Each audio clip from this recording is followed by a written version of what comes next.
La trampa de Satanás, capítulo 8. Todo lo que pueda ser conmovido, será conmovido. La voz del cual conmovió entonces la tierra, pero ahora ha prometido, diciendo: aún una vez, y conmoveré no solamente la tierra, sino también el cielo. Y esta frase, aún una vez, indica la remoción de las cosas movibles, como cosas hechas, para que queden las inconmovibles. Hebreos capítulo 12, versículos 26 y 27. En el capítulo anterior dijimos que la palabra revelada de Dios es el fundamento sobre el cual Jesús edifica su iglesia. Vimos a Simón Pedro permanecer mientras otros discípulos se alejaban ofendidos. Aun cuando Jesús le dio la oportunidad de irse, Simón Pedro habló de lo que estaba firmemente establecido en su corazón.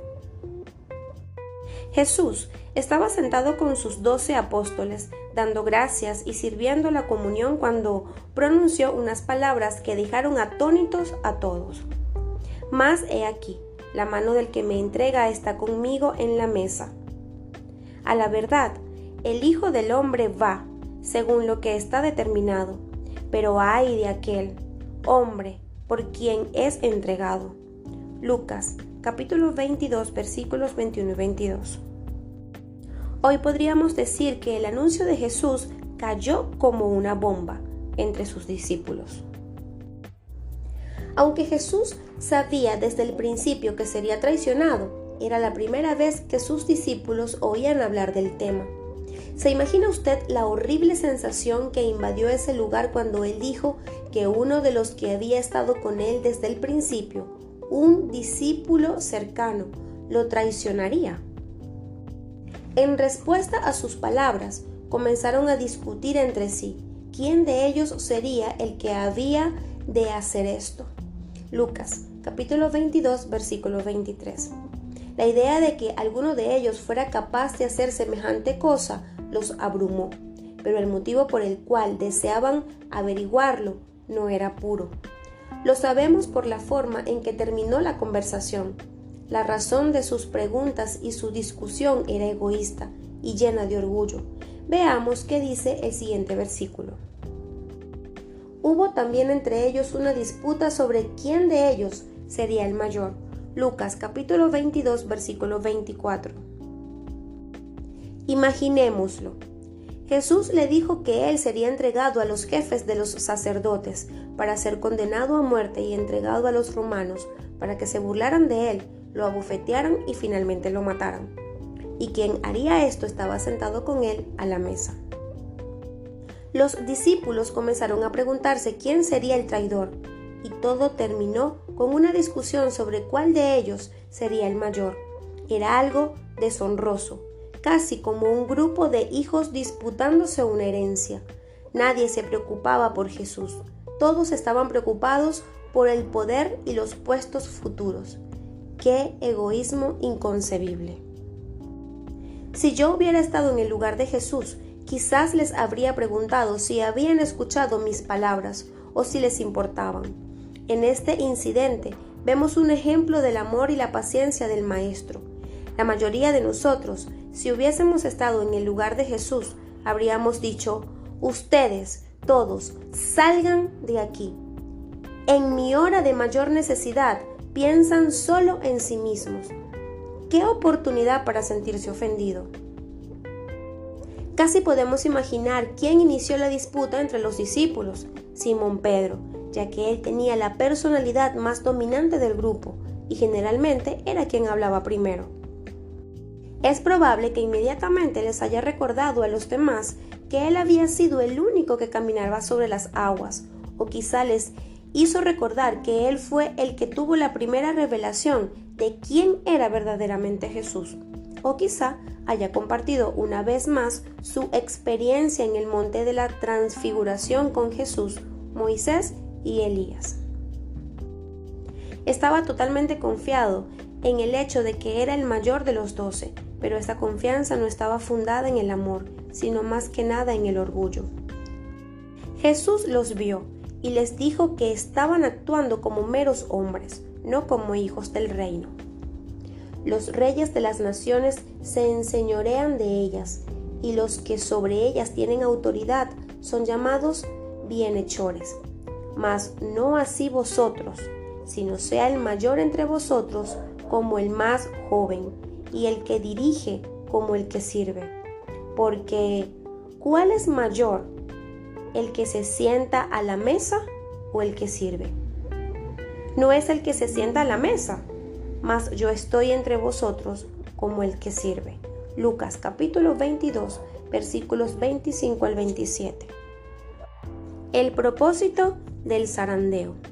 Aunque Simón Pedro había recibido abundante revelación de quién era Jesús, aún no estaba viendo según el carácter y la humildad de Cristo.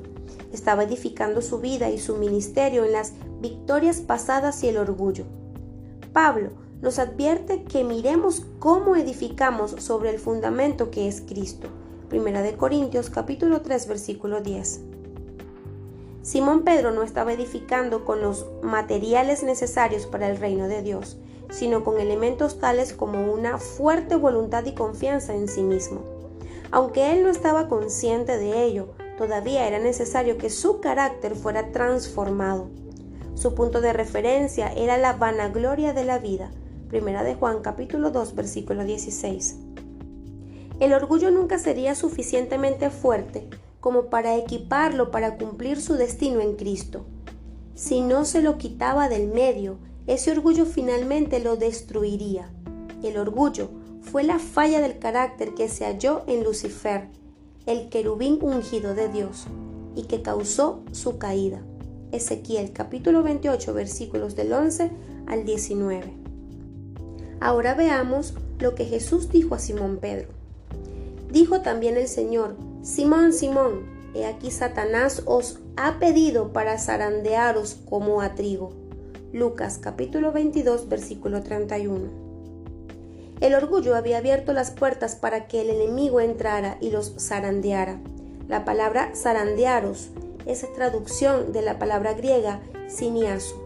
Esta significa zarandear, sacudir en un tamiz. Figurativamente, por una agitación interna, probar la fe de una persona hasta que esté a punto de caer. Ahora bien, si Jesús hubiera tenido la misma mentalidad que muchos tienen en la iglesia, habría dicho: oremos, muchachos, y atentos a este ataque del enemigo. No dejaremos que Satanás les haga esto, pero veamos lo que dice. Pero yo he rogado por ti, que tu fe no falte, y tú, una vez vuelto, confirma a tus hermanos. Lucas capítulo 22, versículo 32. Jesús no oró para que Simón Pedro escapara a este intenso zarandeo que podría hacerlo caer. Él oró para que su fe no fallara en el proceso. Jesús sabía que de esta prueba surgiría un nuevo carácter, el que Simón Pedro necesitaba para cumplir con su destino y fortalecer a sus hermanos. Satanás había solicitado permiso para zarandear a Simón Pedro con tanta fuerza que éste perdiera su fe. La intención del enemigo era destruir a este hombre de gran potencial, que habría recibido tanta revelación. Pero Dios tenía un propósito diferente para esa prueba, y como siempre, Dios se adelanta al diablo. Él permitió que el enemigo lo hiciera para hacer que se desprendiera todo lo que Simón Pedro necesitaba que fuera removido. Dios le mostró a mi esposa Lisa 5 propósitos para zarandear o sacudir un objeto. 1. Para acercarlo a su fundamento. 2. Para quitar lo que está muerto. 3. Para cosechar lo que está maduro. 4. Para despertar. 5. Para unificar o mezclar de modo que ya no pueda separarse. Cualquier proceso mental o aptitud del corazón que esté arraigado en el orgullo o el egoísmo será purgado. Como resultado de esta terrible sacudida, toda la confianza que Simón Pedro tenía en sí mismo desaparecería y solamente permanecería el cimiento estable de Dios. Pedro despertaría y descubriría cuál era su verdadera condición. Las cosas muertas serían quitadas y el fruto maduro cosechado, lo cual lo acercaría al fundamento verdadero. Ya no funcionaría independientemente, sino que sería dependiente del Señor. Pedro, osadamente, respondió a las palabras de Jesús: Señor, estoy listo para ir contigo a la prisión o a la muerte. Esta afirmación no partía del espíritu, sino de su propia autoconfianza. No podía ver aún cuán duramente sería sacudido. Judas versus Simón. Algunos creen que Pedro era un charlatán y un cobarde, pero en el huerto, cuando los guardias del templo fueron a arrestar a Jesús, él desenvainó su espada y atacó al siervo del sumo sacerdote, cortándole la oreja derecha. Juan capítulo 18, versículo 10. No muchos cobardes atacarían cuando están rodeados de soldados enemigos que los superan ampliamente en número. Así que Pedro era fuerte, pero su fortaleza estaba en su propia personalidad, no en la humildad de Dios, porque aún no había comenzado el zarandeo. Sucedió tal como Jesús lo predijera. El mismo Simón Pedro, fuerte y valiente, que estaba listo para morir por Jesús, blandiendo su espada en un huerto lleno de soldados, fue confrontado por una niña sierva y se sintió tan intimidado que hasta negó a Jesús. Algunos creen que son las grandes cosas las que hacen tambalear a un hombre. Muchas veces son las más pequeñas las que más nos sacuden. Esto nos muestra cuán inútil es la confianza en nosotros mismos. Luego, Pedro negó a Jesús 2 veces más. Inmediatamente después, el gallo cantó y Pedro salió y lloró amargamente. Toda su confianza en sí mismo había sido sacudida y creía que jamás podría recuperarse.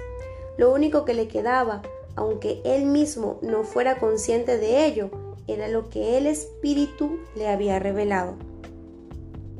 Simón Pedro y Judas eran similares en muchas cosas, incluyendo el hecho de que ambos rechazaron a Jesús en esos últimos días cruciales de su vida. Pero había entre ellos una diferencia fundamental. Judas jamás anheló conocer a Jesús como Simón. Judas no estaba basado en él. Aparentemente amaba a Jesús, ya que había dejado todo por seguirle. Había viajado con él constantemente y había soportado la furia de la persecución. Echaba fuera demonios, sanaba a los enfermos y predicaba el Evangelio. Recordemos que Jesús envió a los 12 a predicar, sanar y liberar, no a los 11. Pero sus sacrificios no eran motivados por su amor por Jesús, ni por la revelación de quién era Él. Judas tenía sus propios planes desde el principio. Nunca se arrepintió de sus motivos egoístas. Su carácter se revela en algunas cosas que dijo, como ¿qué me queréis dar? ¿Y yo? Mateo capítulo 26, versículo 14. Él mintió y aduló para sacar provecho. Mateo capítulo 26, versículo 25. Tomó dinero del tesoro del ministerio de Jesús para su uso personal. Juan capítulo 12, versículos del 4 al 6. La lista continúa. Judas nunca conoció al Señor, aunque pasó 3 años y medio en su compañía. Ahora ambos hombres lamentaron lo que habían hecho. Pero Judas no tenía el fundamento que tenía Simón Pedro, dado que nunca ansió conocer a Cristo. Jesús no se le reveló. Si Judas hubiera tenido una revelación de Jesús, jamás lo hubiera traicionado. Cuando una tormenta fuerte atacó su vida, todo se sacudió y el viento lo hizo volar. Veamos lo que sucedió. Entonces Judas, el que le había entregado, viendo que era condenado, devolvió arrepentido las 30 piezas de plata a los principales sacerdotes y a los ancianos, diciendo: Yo he pecado entregando sangre inocente. Mas ellos dijeron: ¿Qué nos importa a nosotros? Allá tú. Y arrojando las piezas de plata en el templo, salió y fue y se ahorcó. Mateo capítulo 27, versículos del 3 al 5. Judas se arrepintió, sabiendo que había pecado, pero no conocía al Cristo. No comprendía la magnitud de aquel a quien había traicionado. Solo dijo: he traicionado a alguien inocente. Si hubiera conocido a Cristo como lo conocía Simón Pedro, habría regresado a él y se habría arrepentido, conociendo la bondad del Señor. Cometer suicidio fue un nuevo acto de independencia de la gracia de Dios. El zarandeo reveló que Judas no tenía fundamento, aún después de haber seguido al Maestro durante 3 años. Numerosas personas repiten la oración de arrepentimiento, asisten a la iglesia, participan activamente en ella y estudian la Biblia, pero todo esto sin tener la revelación de quién es realmente Jesucristo, aun cuando lo confiesen con sus bocas. Cuando sufren una seria desilusión, se ofenden con Dios y ya no quieren saber nada más de Él. Las he escuchado decir: Dios nunca hizo nada por mí. Probé el cristianismo, pero mi vida fue aún peor que antes. O decir: oré y le pedí a Dios que hiciera esto, y no lo hizo. Ellos nunca entregaron sus vidas a Jesús, sino que trataron de acercarse a Él para obtener beneficios para sí. Le sirvieron por lo que Él podía darles. Se ofendieron fácilmente. Esta es la descripción que Jesús hace de ellos. Estos son asimismo los que fueron sembrados en pedregales, los que cuando han oído la palabra al momento la reciben con gozo, pero no tienen raíz en sí, sino que son de corta duración, porque cuando viene la tribulación o la persecución por causa de la palabra, luego tropiezan. Marcos capítulo 4 versículos 16 y 17. Observemos que dice que se ofendieron fácilmente porque no tenían fundamento. ¿Dónde debemos echar raíces? Encontramos la respuesta en Efesios capítulo 3 versículos del 16 al 18. Debemos estar arraigados y cimentados en el amor. Nuestro amor por Dios es nuestro fundamento. Jesús dijo: nadie tiene mayor amor que este, que uno ponga su vida por sus amigos. Juan capítulo 15 versículo 13. No podemos entregar nuestras vidas por alguien en quien no confiamos. No podemos entregar nuestras vidas a Dios a menos que lo conozcamos lo suficiente como para confiar en Él. Debemos conocer y comprender la naturaleza y el carácter de Dios. Debemos tener la seguridad de que Él nunca haría nada que nos dañara. Él siempre busca lo que sabe que es mejor para nosotros. Lo que puede parecer una desilusión para nosotros siempre terminará para bien si no perdemos la fe. Dios es amor, no hay egoísmo ni maldad en Él. Es Satanás quien quiere destruirnos. Muchas veces observamos las situaciones de nuestras vidas a través del lente para corta distancia. Esto distorsiona la verdadera imagen. Dios siempre ve el aspecto eterno de lo que estamos viviendo. Si vemos las situaciones desde nuestro limitado punto de vista, pueden suceder 2 cosas. Primero, en medio del proceso de purificación al que Dios nos somete, podemos ser presa fácil de la ofensa, sea con Dios o con alguno de sus siervos. Segundo, el enemigo puede engañarnos fácilmente. Satanás utilizará algo que en ese momento parece correcto, pero su plan es finalmente usado para destruirnos o matarnos. Cuando estamos firmes en nuestra confianza en Dios, no nos movemos del cuidado del Padre, no sucumbimos a la tentación de cuidarnos nosotros mismos. Dependiendo del carácter de Dios. Una forma en que el enemigo intenta apartarnos de la confianza en Dios es pervirtiendo la forma en que percibimos el carácter de Dios. Ya lo hizo en el huerto del Edén, cuando preguntó a Eva: ¿con qué Dios os ha dicho no comáis de todo árbol del huerto? Génesis capítulo 3 versículo 1. Cambió el mandamiento de Dios para poder atacarlo y distorsionar su carácter. Dios había dicho: de todo árbol del huerto podrás comer, mas del árbol de la ciencia del bien y del mal no comerás, porque el día que de él comieres, ciertamente morirás. Génesis capítulo 2 versículos 16 y 17. Básicamente, la serpiente estaba diciendo: Dios está negándote todo lo que es bueno para ti. Pero el énfasis de Dios era: puedes comer de todo, excepto. Dios le había dado a la humanidad todo el huerto para disfrutarlo y todas las frutas para comerlas, con excepción de una sola. La serpiente estaba distorsionando la forma en que la mujer veía a Dios, diciéndole: en realidad, Dios no se interesa por ti. ¿Qué es lo bueno que Él te está negando? Seguramente no te ama tanto como tú pensabas. No debe de ser un buen Dios. La mujer fue engañada y creyó la mentira sobre el carácter de Dios. El deseo de pecar surgió porque la palabra de Dios ya no era amor, sino ley, y el poder del pecado es la ley.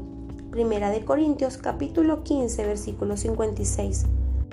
Aún hoy el enemigo opera en la misma forma, pervierte el carácter del Padre Dios a los ojos de sus hijos.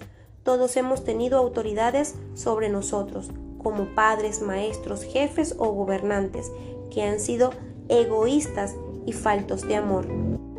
Dado que son figuras de autoridad, es fácil proyectar su naturaleza sobre el carácter de Dios, ya que Él es autoridad suprema. El enemigo ha distorsionado magistralmente el carácter del Padre, pervirtiendo nuestra visión de los padres terrenales. Dios dice que antes de que Jesús regrese, los corazones de los padres se volverán a sus hijos. Malaquías capítulo 4 versículo 6. Su carácter o naturaleza será visto en sus líderes, lo cual será canal de sanidad para muchos. Cuando sabemos que Dios jamás haría algo para dañarnos o destruirnos, y que todo lo que Él hace o no hace en nuestras vidas es lo mejor para nosotros, entonces nos entregamos totalmente a Él. Entonces entregamos con gozo nuestras vidas por el Maestro. Si nos hemos entregado totalmente a Jesús y estamos bajo su cuidado, no podemos ofendernos porque no somos nuestros. Los que son heridos o decepcionados son quienes han venido a Jesús por lo que Él puede hacer por ellos, no por quien es Él. Cuando tenemos esa actitud, fácilmente nos desilusionamos. El hecho de estar centrados en nosotros mismos hace que tengamos una vista muy corta. No podemos ver las circunstancias inmediatas con los ojos de la fe. Cuando nuestras vidas están verdaderamente perdidas en Cristo, conocemos su carácter y compartimos su gozo. Nada puede sacudirnos ni hundirnos.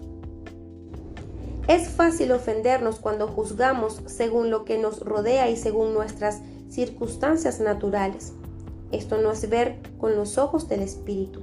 Muchas veces Dios no me contesta en la forma ni en el lapso de tiempo que yo creo que es absolutamente necesario, pero cuando miro atrás cada vez puedo comprender y reconocer su sabiduría. Muchas veces nuestros hijos no comprenden nuestros métodos ni la lógica que esconde la formación que tenemos para ellos.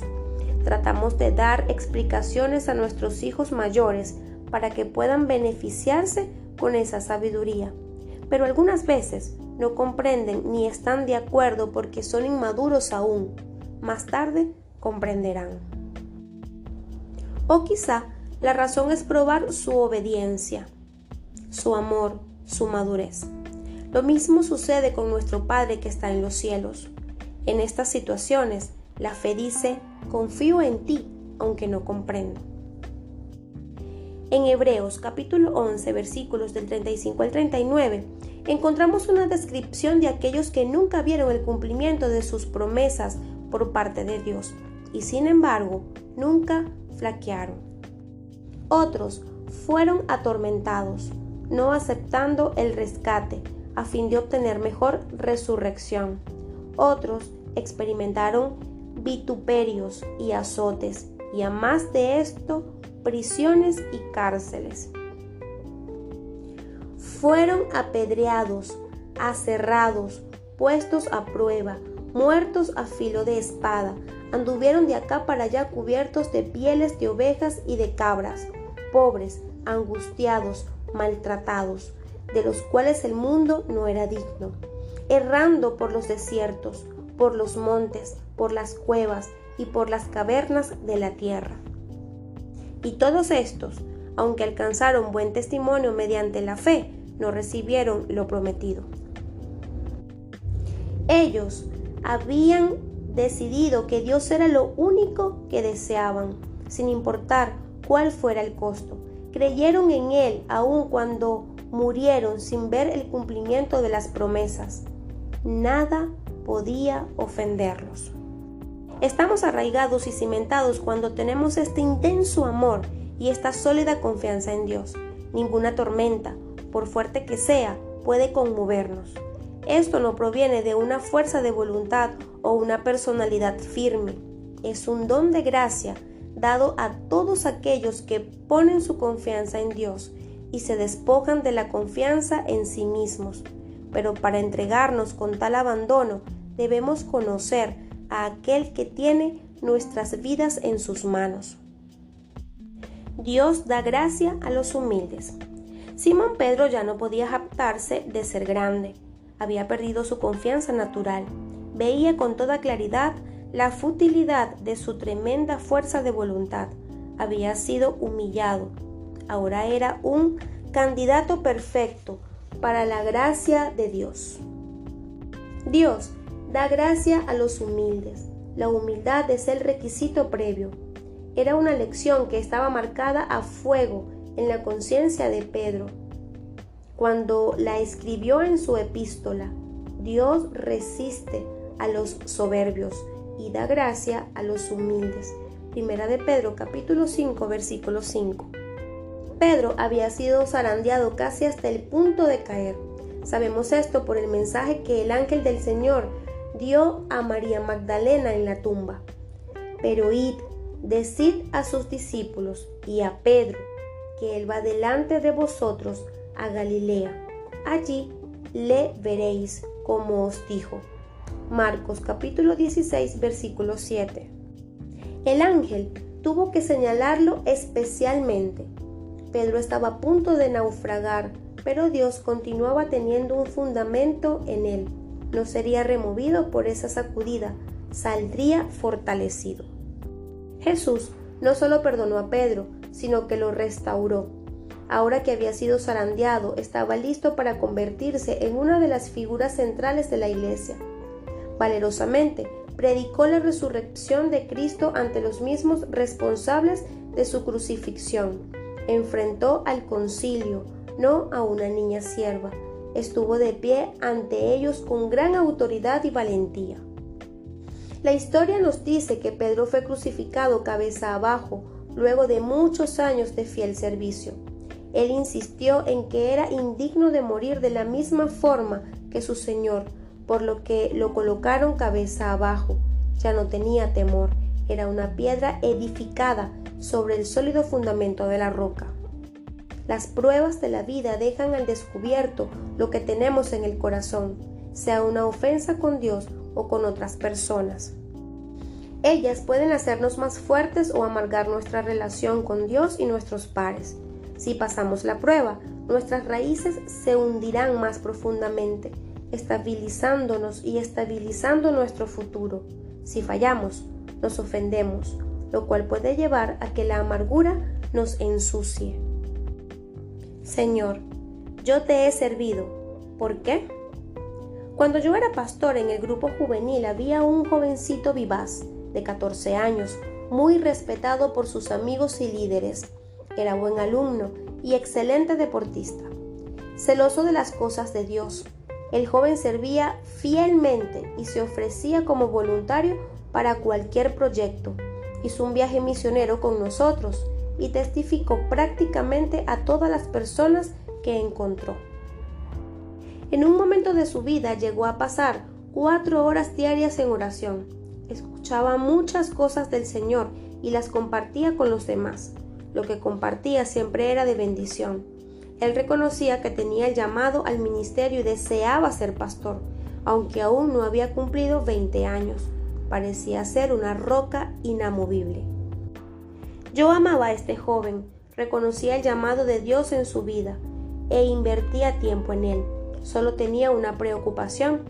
El muchacho parecía tener demasiada confianza en sí mismo. Yo deseaba decirle algo, pero nunca tenía la oportunidad. Sabía que se produciría un cambio. Él capeó algunas tormentas y permaneció firme. Algunas veces yo me cuestionaba mi discernimiento cuando lo veía soportar serias pruebas. Pasaron algunos años. Él se mudó y yo comencé a viajar con frecuencia, pero me mantenía en contacto con él. Sabía que pasaría por un proceso de quebrantamiento. Era algo que debía suceder. Yo no sabía qué sería, pero comprendía que era necesario para él, para que pudiera cumplir con su destino. Sería un proceso similar al de Simón Pedro. Cuando este joven cumplió los 18 años, su padre contrajo un cáncer incurable. El joven y su madre oraron y ayunaron, creyendo que este hombre sería sanado. Otros hermanos los acompañaron. El padre del muchacho había entregado su vida al señorío de Cristo unos pocos meses antes. La salud de su padre empeoró. Yo estaba ministrando en otra ciudad en Alabama, cuando mi esposa me llamó, urgiéndome a que llamara por teléfono a este joven. Me comuniqué con él y supe que necesitaba de alguien que lo apoyara. Esa noche, después de mi última reunión en Alabama, conduje mi auto toda la noche y llegué a su casa a las 4 de la madrugada. La salud de su padre estaba tan deteriorada que los médicos solo le daban pocos días de vida. Ni siquiera podía comunicarse. Este joven estaba confiado en que su padre se sanaría por completo. Yo ministré a la familia y me fui varias horas después. A la mañana siguiente recibimos un llamado diciendo que las cosas iban aún peor. Lisa y yo oramos inmediatamente. Mientras lo hacíamos, el Señor le dio a mi esposa una visión de Jesús, de pie junto a la cama de este hombre, listo para llevárselo con él. 30 minutos después, el joven llamó y nos dijo que su padre habría fallecido. Parecía el mismo joven fuerte de siempre, pero eso era solo el comienzo. Esa noche, él llamó a algunos de sus amigos más cercanos para contarles que su padre había muerto. Cuando contestaron el teléfono, estaban llorando. El joven se preguntaba cómo se habían enterado de la muerte de su padre, pero no lo sabían. Estaban llorando porque uno de sus mejores amigos había muerto en un accidente. En un mismo día, este muchacho perdió a su padre y a un amigo muy cercano. Había comenzado el zarandeo. El joven estaba frustrado, sorprendido, sin capacidad de respuesta. La presencia de Dios parecía eludirlo. Un mes después, cuando iba a su casa en el auto, este muchacho pasó por un lugar en que acababa de producirse un accidente. Se detuvo, ya que había recibido entrenamiento para primeros auxilios y podía ayudar. Los ocupantes de ambos autos eran amigos suyos. 2 de ellos murieron en sus brazos mientras él intentaba ayudarlos. Mi joven amigo había alcanzado su límite. Pasó 3 horas en el bosque orando y clamando a Dios. ¿Dónde estás? Dijiste que serías mi consolador, pero no tengo consuelo. Parecía que Dios le hubiera dado la espalda, pero esta era, en realidad, la primera vez que sus propias fuerzas le fallaban. Se enojó con Dios. ¿Por qué había permitido esto? No estaba molesto conmigo, ni con su familia, ni con su pastor. Estaba ofendido con Dios. Estaba consumido por la frustración. Dios le había fallado cuando más lo necesitaba. Señor, te he servido y he dejado muchas cosas por seguirte, oraba. Ahora tú me abandonas. Él creía que Dios le debía algo por todo lo que había entregado para seguirle. Muchas personas han experimentado dolores y decepciones, menos extremas, algunas otras más extremas. Muchos se ofenden con el Señor, creen que deberían tomar en cuenta todo lo que han hecho por Él. Están sirviendo al Señor por razones equivocadas. No debemos servir al Señor por lo que Él puede hacer, sino por lo que es, y por lo que ya ha hecho por nosotros. Las personas que se ofenden no comprenden cuán grande es la deuda que Él ya ha pagado para que ellos puedan ser libres. Han olvidado de qué clase de muerte han sido liberados. Ven con sus ojos naturales, no con los eternos. Este joven dejó de ir a la iglesia y comenzó a juntarse con malas compañías, frecuentando bares y fiestas. En su frustración, no deseaba tener nada que ver con las cosas del Señor. Quería evitar todo contacto con Dios. No pudo mantener este estilo de vida más de 2 semanas, ya que sintió una profunda convicción en su corazón, pero continuó negándose a acercarse al Señor durante 6 meses. Aún entonces, los cielos parecían mudos. No podía encontrar la presencia del Señor en ninguna parte. Pasó más de un año. A través de varios incidentes, el joven vio que Dios continuaba obrando en su vida. Se aproximó a Dios, pero esta vez lo hizo en forma diferente. Lo hizo con humildad. Cuando su tiempo de prueba terminó, Dios le mostró que nunca lo había abandonado. Su andar espiritual fue restaurado y aprendió a poner su confianza en la gracia de Dios, no en sus propias fuerzas.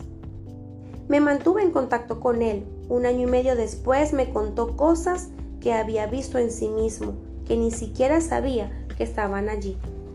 Yo era un hombre sin carácter. Mis relaciones eran todas superficiales. Fui criado por mi padre para ser fuerte exteriormente. Un hombre que se hace solo. Jamás podría haber crecido en la manera que Dios quería que lo hiciera. Agradezco al Señor que no me dejó en esas condiciones. Pero lo que más hirió mi corazón fue andar por los bares bebiendo.